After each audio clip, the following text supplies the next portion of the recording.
Hello नमस्ते, most welcome आप सभी का। उम्मीद है सब लोग बिल्कुल बढ़िया होंगे। और इस वाले सेशन में हम अपने यूपी जीके के 40 क्वेश्चन देख रहे हैं जो इंपॉर्टेंट है हमारे एग्जाम के लिए।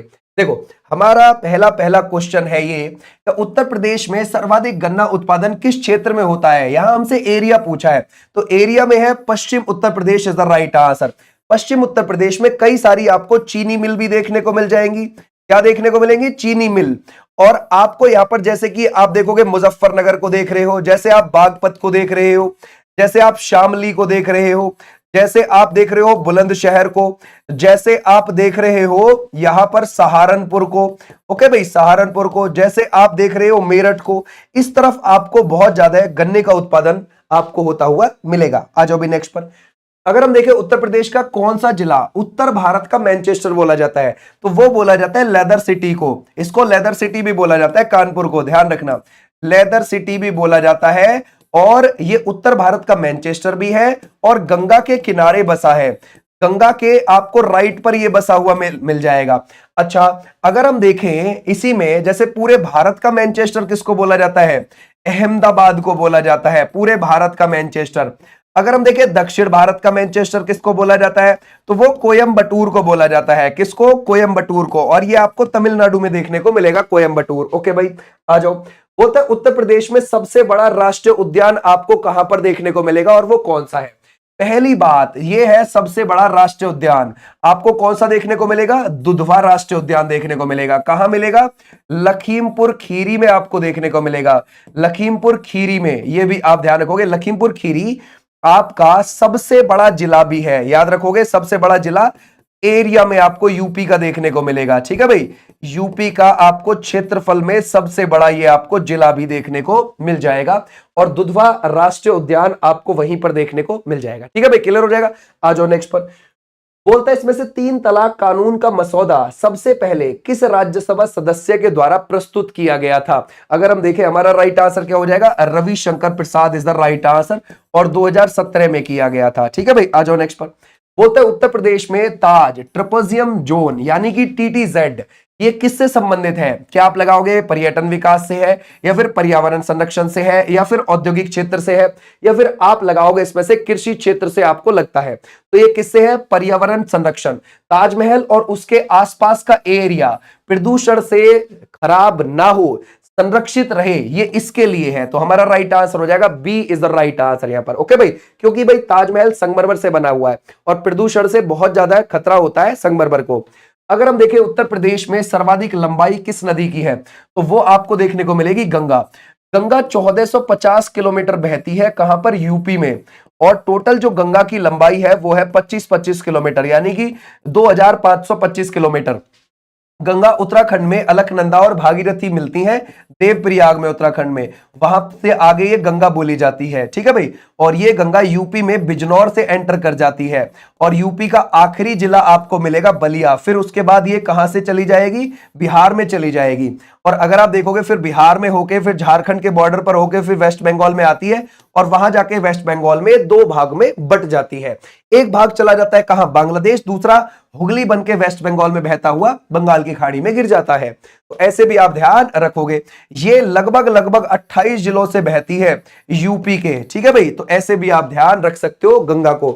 गंगा को 2017 में क्या जीवित मानव का दर्जा दिया गया? कौन सी और नदी को दिया गया? साथ में यमुना को भी दिया गया।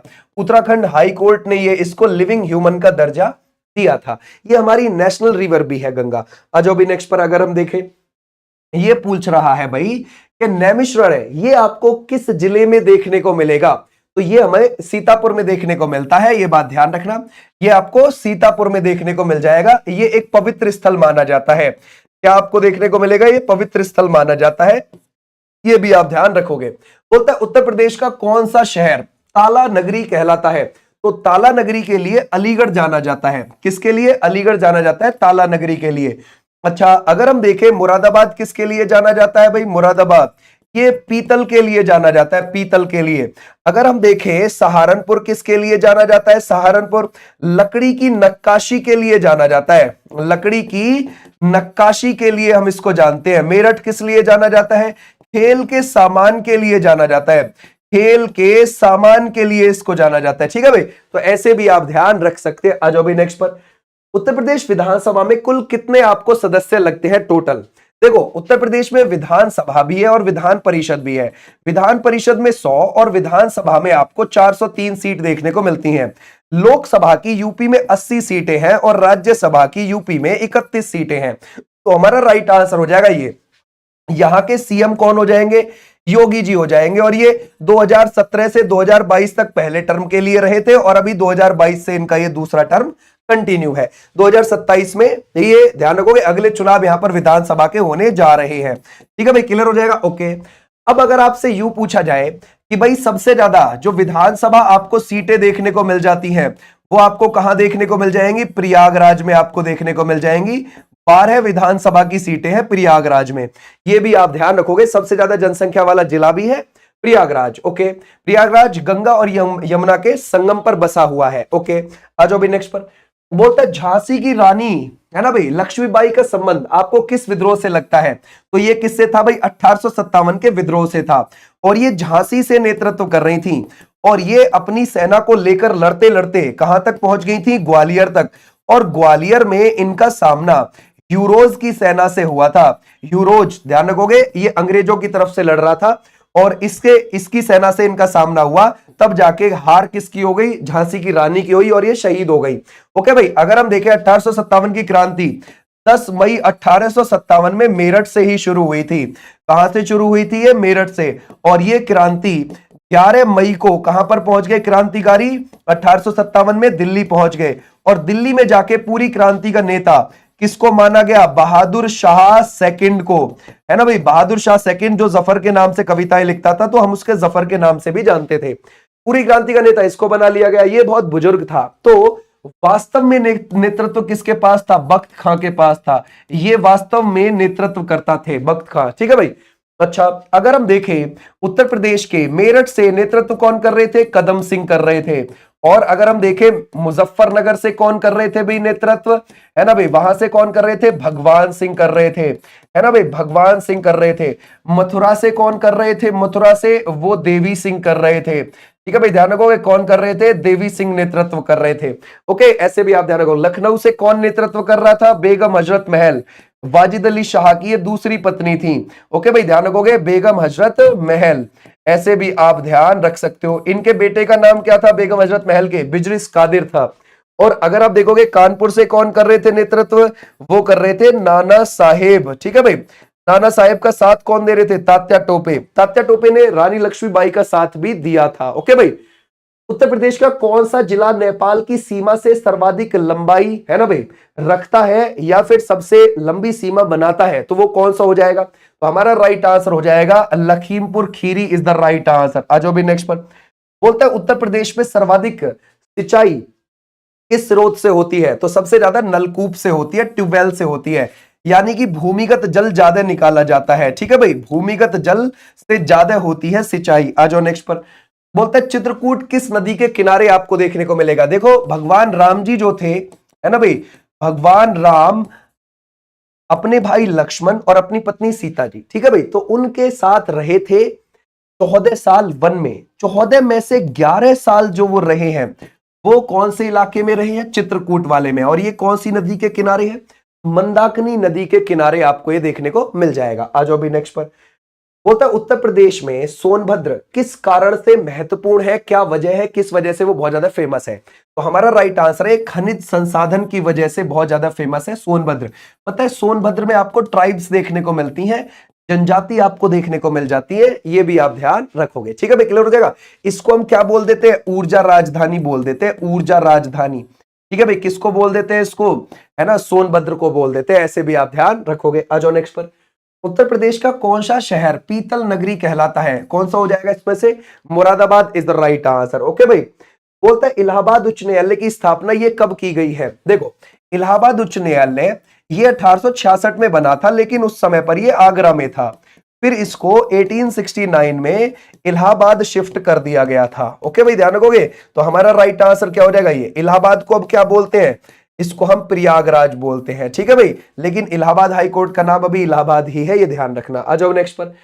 अगर हम देखें रिहंद बांध किस नदी पर है? देखो, जब आप जाओगे यूपी में आप जाओगे सोनभद्र में, और सोनभद्र में आप जाओगे पीपरी में, तो वहां पर आपको क्या देखने को मिलेगा, वहां पर रिहंद नदी जो कि सोन की सहायक है, इसकी सोन की सहायक है ये नदी, इसी नदी के ऊपर, रिहंद नदी के ऊपर डैम देखने को मिलेगा, रिहंद बांध।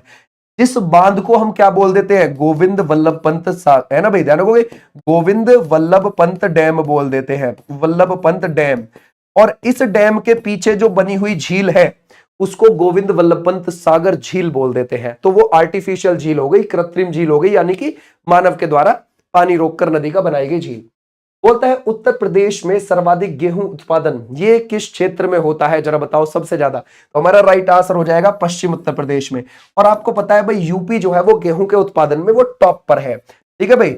और अगर यूपी में भी सबसे ज्यादा अगर आप देखोगे किस क्षेत्र में, तो वेस्ट यूपी में आपको देखने को मिलेगा, गन्ना भी वेस्ट यूपी में ही होता है। अगर हम देखें फतेहपुर सीकरी का निर्माण किस मुगल शासक ने करवाया है, देखो ये आपको आगरा के पास देखने को मिल जाएगा, किसके, आगरा के पास आपको देखने को मिल जाएगा, ओके। और ये किसने बसाया था, अकबर ने, और ये अकबर की राजधानी रहा था 1571 से 1585 के बीच में। और अकबर जिसकी राजधानी आगरा तो रही थी, ये फतेहपुर सीकरी भी रही आगरा के ही पास, और इसकी काबुल भी कुछ समय के लिए राजधानी बनी और लाहौर भी बनी, 4 राजधानी रही थी। 1556 से लेकर 1605 तक इसने शासन किया है अकबर ने, ओके भाई। और ये किसका, हुमायूं का बेटा था, ओके। बोलते हैं उत्तर प्रदेश का कौन सा शहर संगम नगरी के नाम से जाना जाता है, वो कौन सा हो जाएगा, प्रयागराज। यहां पर आपको कौन कौन सी, गंगा और यमुना नदी देखने को मिल जाएगी। और एक नदी और है जिसका पुराणों में जिक्र है लेकिन वो हमें दिखती नहीं है, वो है यहां सरस्वती, ठीक है भाई, ध्यान रखोगे, सरस्वती। आ जाओ भाई नेक्स्ट पर। उत्तर प्रदेश का कौन सा जिला क्षेत्रफल की दृष्टि से आपको सबसे बड़ा लगता है, ठीक है भाई, जरा बताओ। तो वो कौन सा हो जाएगा, लखीमपुर खीरी, एरिया के हिसाब से अगर हम देखेंगे तो, है ना भाई, एरिया के हिसाब से 7680 किलोमीटर स्क्वायर एरिया में फैला हुआ है, ठीक है भाई। और अगर मैं पॉपुलेशन के हिसाब से बोलूं, जनसंख्या के हिसाब से, तो आप प्रयागराज को बताओगे, ठीक है भाई, जनसंख्या के हिसाब से सबसे बड़ा प्रयागराज। अच्छा, सबसे छोटा यूपी का कौन सा जिला है जो 660 किलोमीटर स्क्वायर एरिया में फैला हुआ है, वो है हापुड़, ठीक है भाई, हापुड़ आपको देखने को मिलेगा। उत्तर प्रदेश का कौन सा जिला साक्षरता दर में सबसे आगे आपको देखने को मिल जाएगा, तो वो आपको कौन सा देखने को मिल जाएगा, वो मिलेगा गौतम बुद्ध नगर आपको देखने को मिल जाएगा। नोएडा गौतम बुद्ध नगर के अंदर ही आता है, ये बात ध्यान रखना। बोलता है देवा मेला, अगर हम देखें उत्तर प्रदेश के किस जिले में आयोजित किया जाता है देवा मेला, तो ये कहां पर, बाराबांकी में देखने को मिलता है। देवा शरीफ की दरगाह यहीं पर आपको देखने को मिल जाएगी, बाराबांकी में, ठीक है भाई। बोलता है उत्तर प्रदेश में सर्वाधिक वन क्षेत्र किस जिले में है, आपसे वन क्षेत्र के बारे में पूछा है, तो हमारा राइट आंसर कौन सा हो जाएगा, सोनभद्र में, जहां पर आपको ट्राइब्स ज्यादा देखने को मिलेंगी। उत्तर प्रदेश में सबसे ज्यादा जनजाति आपको यहीं पर देखने को मिलती है, सोनभद्र में ही। बोलता है मथुरा रिफाइनरी किस कंपनी के द्वारा संचालित है, यह है, ध्यान रखोगे, इंडियन ऑयल कॉर्पोरेशन लिमिटेड। कब बनी है, 1959 में, और दिल्ली में आपको इसका हेडक्वार्टर मिलेगा। तो बस यहीं पर ये क्या है, ध्यान रखोगे, IOCL यहीं पर क्या हो जाएगा, चलता है, इसके द्वारा चलती है ये रिफाइनरी। अगर हम देखें उत्तर प्रदेश की सबसे ऊंची चोटी इनमें से कौन सी है, तो इनमें से तो भाई हमें कोई सी नहीं लग रही है, तो कोई प्रमुख हिमालय की चोटी उत्तर प्रदेश में नहीं है, लेकिन आप अमसोत को लगा सकते हो अगर कभी पूछे तो। अमसोत 957 मीटर ऊंची है और सहारनपुर में पड़ती है। तो अगर आप देखोगे कि भाई कोई चोटी तो मिल जाए तो फिर ये है, वरना तो कोई बड़ी ऊंची चोटी हिमालय की नहीं मिलती है, ये है, ये इसकी भी ज्यादा हाइट है नहीं, ठीक है भाई। आ जाओ नेक्स्ट पर। शाहजहांपुर किस क्रांतिकारी घटना से जुड़ा हुआ है, जरा बताओ ये किससे हो जाएगा, तो ये काकोरी कांड से जुड़ा हुआ है। अगर आप देखोगे कैसे, देखो ये जो कांड है ये कब हुआ था, ये हुआ था 9 अगस्त 1925। अब इसका नाम चेंज करके काकोरी ट्रेन एक्शन कर दिया गया, याद रखना। तो ये 9 अगस्त 1925 को लखनऊ से सहारनपुर के बीच की 8 डाउन ट्रेन थी, और इस ट्रेन को कहां पर, ध्यान रखोगे, लखनऊ के ही पास काकोरी में क्रांतिकारियों के द्वारा लूट लिया गया। उसके बाद क्या हुआ कि क्रांतिकारियों की गिरफ्तारी हुई, जिसमें से 4 को हो गई थी फांसी और 17 को हो गई थी बड़ी बड़ी सजाएं। अब जिसमें से 4 को फांसी हुई है, एक रामप्रसाद बिस्मिल जी भी थे जो कहां से बिलोंग करते थे, वो शाहजहांपुर से बिलोंग करते थे, ठीक है भाई। तो ऐसे भी आप ध्यान रखोगे। उत्तर प्रदेश में झांसी की रानी लक्ष्मीबाई विश्वविद्यालय, ये आपको कहां पर मिलेगा, झांसी में, जिसका नाम पहले बुंदेलखंड विश्वविद्यालय था, तो अब उसका नाम क्या हो गया, ध्यान रखोगे, झांसी की रानी लक्ष्मीबाई विश्वविद्यालय। उत्तर प्रदेश में सर्वाधिक चीनी मिल आपको किस क्षेत्र में मिलेंगी, एरिया पूछा है आपसे, तो वो वेस्ट यूपी में मिलेंगी। कुंभ मेला उत्तर प्रदेश के किस शहर में आयोजित किया जाता है, तो ये कहां, प्रयागराज में। बोलते उत्तर प्रदेश में रामसर स्थल के रूप में मान्यता प्राप्त कौन सी आपको आर्द्र भूमि देखने को मिल जाएगी, तो वो कौन सी हो जाएगी इसमें से, ये है, ध्यान रखोगे, समसपुर झील इज द राइट आंसर। हमारे देश में 98 रामसर साइट है, उनमें से 11 आपको यूपी में देखने को मिल जाएंगी, 20 आपको तमिलनाडु में देखने को मिल जाएंगी। ठीक है भाई, तो ऐसे आप ध्यान रखोगे, समसपुर झील is the right answer. Okay भाई, उत्तर प्रदेश में पूर्वांचल एक्सप्रेसवे ये लखनऊ और गाजीपुर को कनेक्ट करता है और 341 किलोमीटर इसकी आपको लंबाई देखने को मिल जाएगी। ठीक है भाई, इसकी लंबाई आपको देखने को मिलेगी। उत्तर प्रदेश में सर्वाधिक तापमान किस क्षेत्र में, आपसे जिला नहीं पूछा है, आपसे एरिया पूछा है कि हमें तो एरिया बता दो, तो एरिया आपने बताना है, Bundelkhand is the right answer. Okay भाई, बुंदेलखंड वाले रीजन में आपको देखने को मिलता है। पता है ये जो बुंदेलखंड का पठार है, जैसे मान के चलो ये आपको यूपी देखने को मिला, ठीक है भाई, ये आपको यूपी देखने को मिला इतना हिस्सा, तो यूपी में, और नीचे है एमपी और ये है यूपी, तो ये जो एरिया ये वाला, ठीक है भाई, यूपी के यहां पर 7 जिले, यूपी के 7 जिले, एमपी के 8 जिले यहां पर आते हैं बुंदेलखंड के पठार में। ये बुंदेलखंड का पठार हमारे इस भारत के जो नीचे का भारत है ना, प्रायद्वीप पठार, गोंडवाना लैंड, इसका हिस्सा है ये ध्यान रखोगे, बुंदेलखंड का पठार जो है। ठीक है भाई, तो इस पर आपको गर्मी ज्यादा देखने को मिलेगी, तो हमारा राइट आंसर हो जाएगा ये वाले बच्चे, बिल्कुल ठीक है। बुंदेलखंड एरिया एक पिछड़ा एरिया है क्योंकि इसमें खनिज नहीं है, अगर खनिज होते तो सरकार यहां बड़ी बड़ी कंपनियां लगाती और इस एरिया को डेवलप करती, तो सरकार ने इस एरिया को डेवलप भी नहीं किया इसी वजह से, क्योंकि उसको यहां कुछ खास मिला नहीं सरकार को। यहां की जो नदी है वो इंपॉर्टेंट है, चंबल नदी, और चंबल यहां पर बीहड़ बनाती है। बीहड़ वो होता है जिसका कोई आकार ना हो, ना तो वो रेगिस्तान लगता, ना ही कोई वो पठार लगता, और ना ही वो कोई पर्वत जैसा लगता। ठीक है, तो ध्यान रखोगे, जिसका कोई शेप नहीं है उसको हम बीहड़ बोलते हैं। बैडलैंड आप इंग्लिश में बोल सकते हो, ठीक है भाई। तो बोलता है कतरनिया घाट वन्यजीव अभ्यारण्य आपको किस जिले में लगता है, बहराइच, या फिर आप लगाओगे लखीमपुर खीरी, श्रावस्ती में बताओगे, या फिर आप लगाओगे इसमें से गोंडा में। तो हमारा राइट आंसर कहां पर है, बहराइच में आपको देखने को मिल जाएगा। आ जाओ नेक्स्ट पर। उत्तर प्रदेश की अर्थव्यवस्था में सबसे बड़ा योगदान, हमारे देश की अर्थव्यवस्था में सबसे बड़ा योगदान किसका है राइट नाउ, तो वो कौन है, सर्विस सेक्टर। ठीक है भाई, ध्यान रखोगे, service sector is the right answer, है ना। तो ऐसे ही उत्तर प्रदेश की अर्थव्यवस्था में इसी का योगदान है। लेकिन जब हम आजाद हुए थे उस समय हमारे देश की और उत्तर प्रदेश की, है ना, ध्यान रखोगे, हमारे देश और उत्तर प्रदेश दोनों में ही योगदान किसका ज्यादा था, अगर हम देखें तो अगर आप देखोगे वो ज्यादा था कृषि का, समझ गए, उस समय पर कृषि टॉप में थी। ठीक है भाई, क्लियर हो जाएगा, तो ऐसे भी आप ध्यान रखोगे। बोलता है काकोरी कांड किस वर्ष हुआ है, ये हुआ है, ध्यान रखोगे, 9 अगस्त 1925 को। अगर हम देखें उत्तर प्रदेश में नोएडा किस नदी के किनारे आपको देखने को मिल जाएगा, ये आपको यमुना नदी के किनारे, और यमुना उत्तर प्रदेश में जो गंदी होनी शुरू होती है वो नोएडा से ही मानी जाती है, वो नोएडा से ही मानी जाती है। उत्तर प्रदेश का कौन सा जिला कालीन उद्योग के लिए बहुत ज्यादा प्रसिद्ध है, वो ही है Bhadohi is the right answer. Chandraprabha वन्यजीव अभ्यारण्य आपको कहां पर देखने को मिल जाएगा, चंदौली में देखने को मिल जाएगा। ओके भाई, बोलता है उत्तर प्रदेश की पहली महिला सीएम कौन थी, ये आप मुझे होमवर्क के तौर पर बता देंगे, और इसकी पीडीएफ मिलेगी आपको कहां, ऐप पर। ऐप आप विनीश चौधरी के नाम से आप डाउनलोड कर लोगे, कमेंट सेक्शन में उसका लिंक मिल जाएगा, आप वहां से डाउनलोड करके वहां से अपनी जीएस की तैयारी कर सकते हैं अच्छी और बेहतर। ठीक है भाई, ऐप पर जाकर। तो थैंक यू सो मच, फिर मिलूंगा मैं आपको अगली क्लास में। यहाँ हमारी 5 बजे लाइव चलती है यूपी पुलिस के लिए जीएस की क्लास, और 7:50 पर 10 मिनट शो, और 9 बजे आपकी एसएससी जीडी की क्लास चल रही है, और ये वाली क्लास आपको 6 बजे या 8 बजे के बीच में, आपको इन 2 घंटों के बीच में देखने को मिल जाती है daily basis. Thank you, tata, bye bye.